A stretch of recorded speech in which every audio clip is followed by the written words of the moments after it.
शीशा, आईना, ख्वाब के अंदर देखना। अस्सलाम वालेकुम रहमतुल्लाहि वबरकातुहू। बिस्मिल्लाहिर्रहमानिर्रहीम। ख्वाब के अंदर आईना इंसान देखता है, शीशा देखता है, खुद एहतसाबी की तरफ इशारा है। नए नए मरहले इंसान के सामने आ जाएंगे और इसी तरह अपनी हकीकत इंसान जान लेगा। और इसी तरह ख्वाब के अंदर इंसान आईना देखता है, शीशा देखता है कि वो मेरे फेस को बहुत खूबसूरत करके मेरे सामने रख रहा है। इंसान का इंशाअल्लाह मुस्तकबिल रोशन होगा।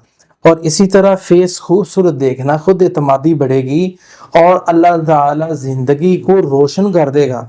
इसी तरह बंदे ने अपने आप को धुंधलेपन के अंदर देखा है कि उसका फेस जो है या अपने आप को शेफ आईने में ख्वाब में वो देख रहा है कि मैं खूबसूरत या अच्छा नहीं लग रहा, तो इसकी ताबीर होती है ये किसी उलझन में जाएगा और इसी तरह किसी ऐसी जगह में, किसी रिश्ते में, यानी कि वजाहत की कमी रह जाएगी कि ये रिश्ता जो है ये वाज़ेह नहीं हुआ।